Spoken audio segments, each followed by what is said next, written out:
There is a person in your life, maybe a neighbor, maybe a coworker, maybe a relative, who never brags about money, never flashes designer labels, never posts about luxury vacations, and yet somehow, quietly, lives with a level of financial freedom that most people will spend their entire lives chasing and never catch.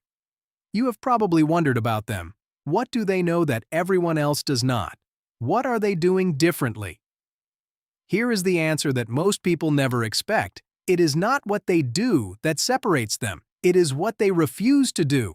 Secretly wealthy people have a very specific list of behaviors, habits, and traps that they will not touch, regardless of social pressure, regardless of what everyone else is doing, and regardless of how tempting the shortcut looks. And today, I am giving you all 7 of them. By the end of this video, you will understand exactly what stands between ordinary financial lives and quiet, lasting wealth. Welcome back. I am Warren, and this channel is dedicated to showing you the real, unfiltered truth about how money actually works and how real wealth actually gets built.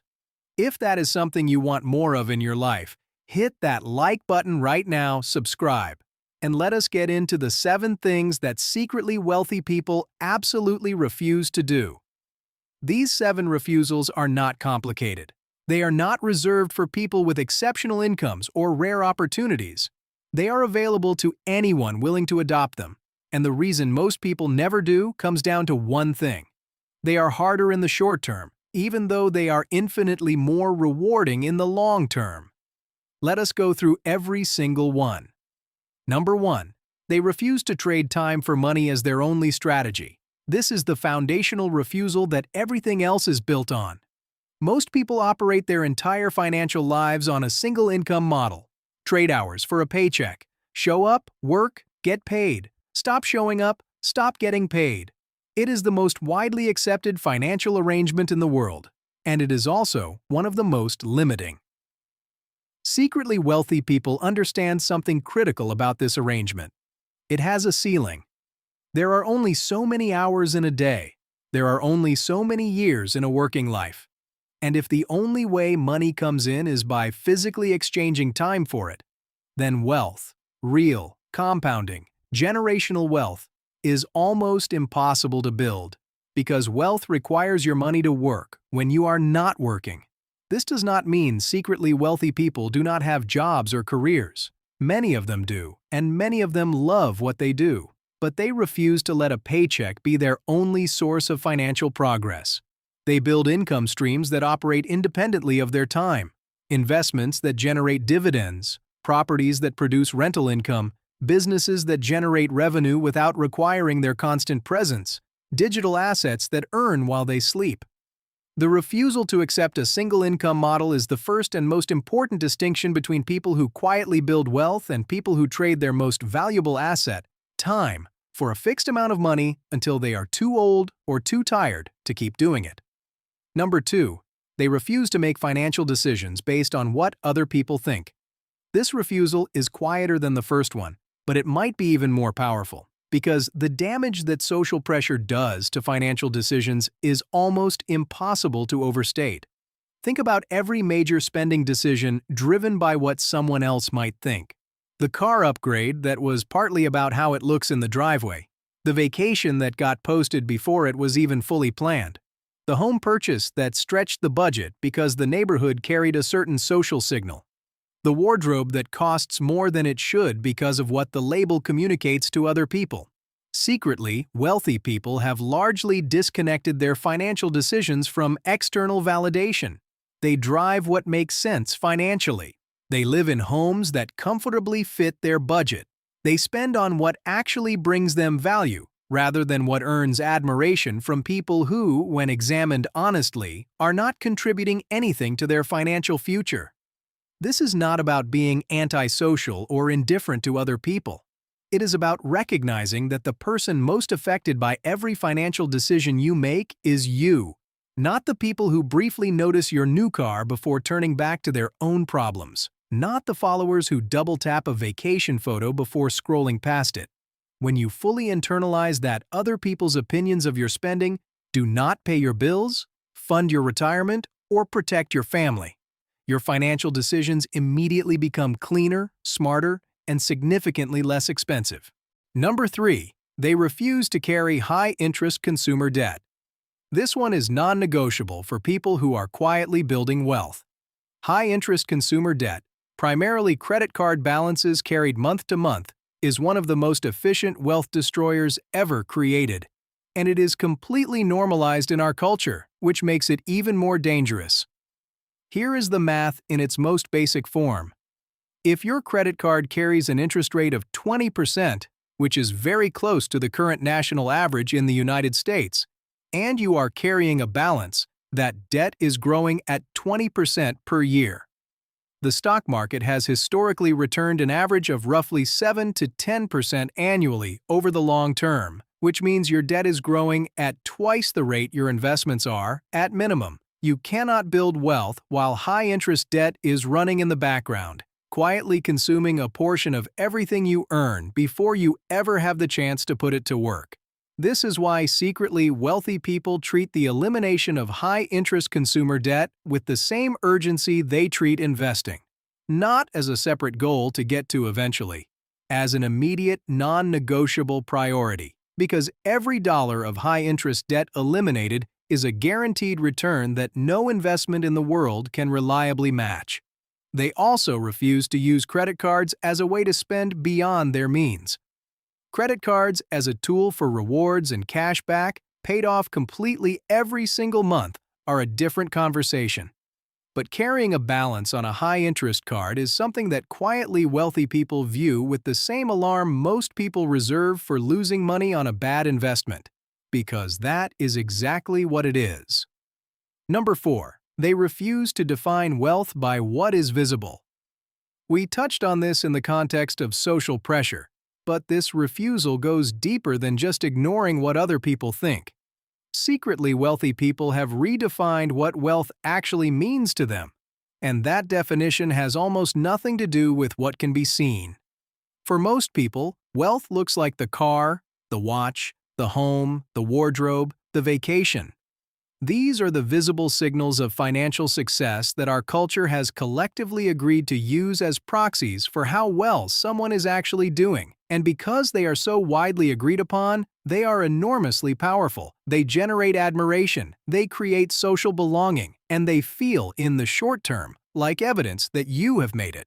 But secretly, wealthy people measure their financial success by a completely different set of metrics: net worth, investment portfolio value, monthly passive income, the ratio of assets to liabilities, the number of months they could maintain their lifestyle without any active income.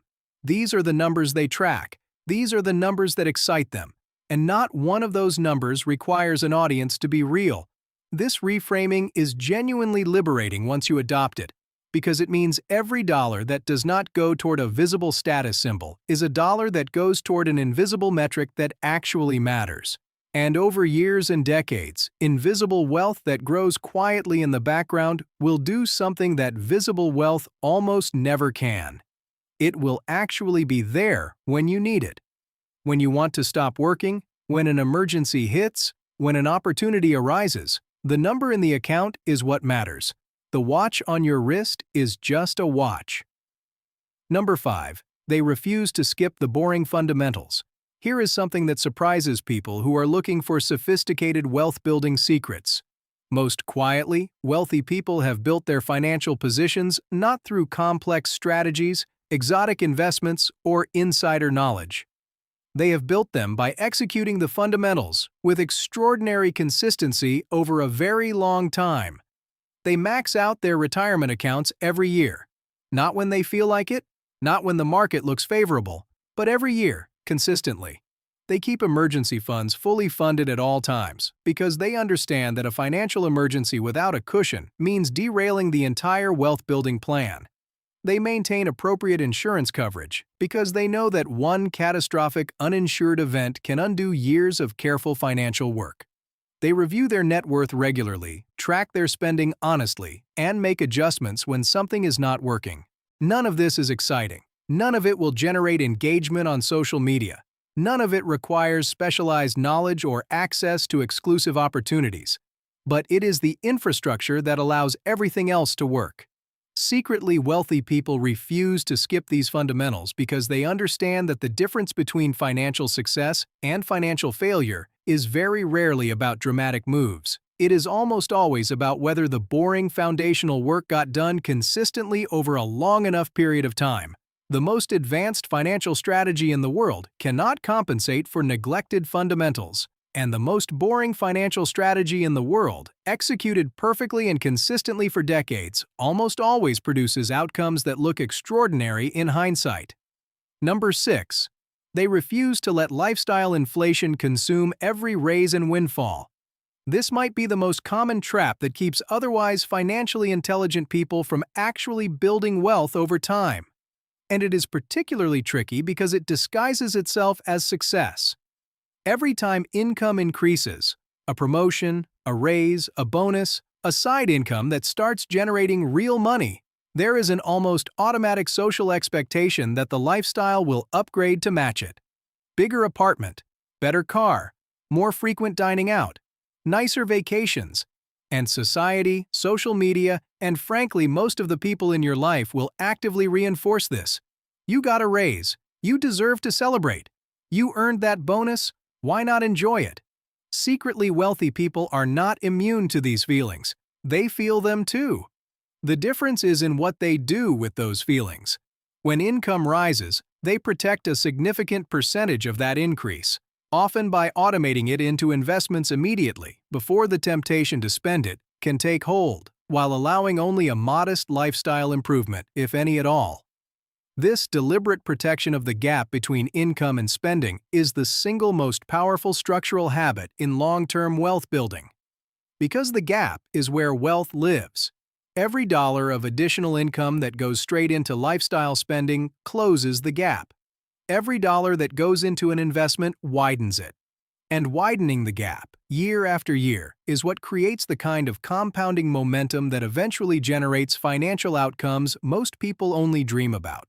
They also apply this same refusal to windfalls, inheritances, tax refunds, legal settlements, unexpected income.